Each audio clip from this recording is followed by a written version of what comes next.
Bunyi bahasa. Bunyi bahasa menurut sumber. Yang pertama, menurut bahan ajar fonologi. Bunyi bahasa adalah bunyi yang dihasilkan oleh alat ucap manusia. Bunyi bahasa dapat terjadi jika memenuhi 3 syarat. Yang ketiga syarat tersebut adalah adanya udara sebagai energi yang keluar dari paru-paru atau sebagian besar bahasa, adanya alat ucap manusia atau artikulasi, dan adanya hambatan.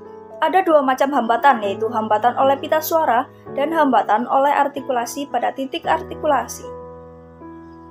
Yang kedua yaitu menurut Marsono. Bunyi bahasa dalam bahasa Inggris yaitu speech sound atau phone, yang satuan bunyi yang dihasilkan yaitu satuan bunyi yang dihasilkan oleh alat ucap. Dalam fonologi, bunyi bahasa dilihat sebagai fonem. Secara umum, bunyi-bunyi bisa diklarifikasikan atas vokal, konsonan, dan semivokal.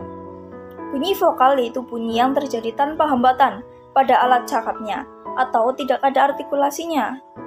Bunyi konsonan yaitu bunyi yang terjadi sebab adanya hambatan, penghambatan arus udara pada sebagian alat cakap, sedangkan bunyi semivokal yaitu bunyi yang secara praktis termasuk konsonan, tetapi ketika diartikulasikan belum membentuk konsonan bersamaan. Kedua pendapat tersebut sama-sama menyatakan bahwa bunyi bahasa merupakan bunyi yang dihasilkan oleh alat ucap manusia. Perbedaan dari kedua sumber di atas juga terdapat perbedaan, yaitu bahan ajar fonologi yang lebih menjabarkan bunyi bahasa dalam persyaratannya, sedangkan Marsono yang lebih menjabarkan bunyi bahasa secara umum. Bunyi itu terjadi karena ada 2 benda atau lebih yang bergeseran atau berbenturan.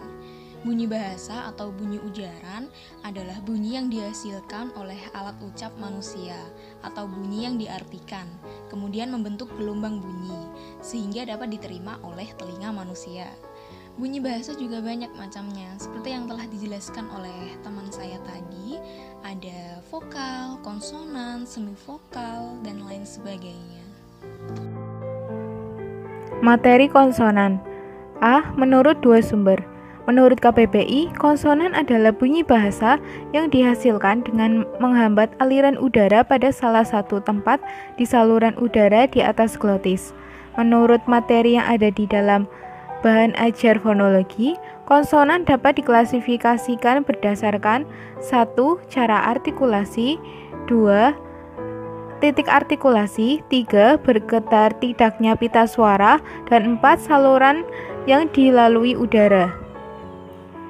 Kemudian menurut sumber yang ada di internet, yaitu dari bahan ajar juga, bahan ajar fonologi, menyebutkan bahwa pembentukan konsonan didasarkan pada 4 faktor, yaitu 1. Daerah artikulasi, 2. Cara artikulasi, 3. Keadaan pita suara, dan 4. Jalan keluarnya udara.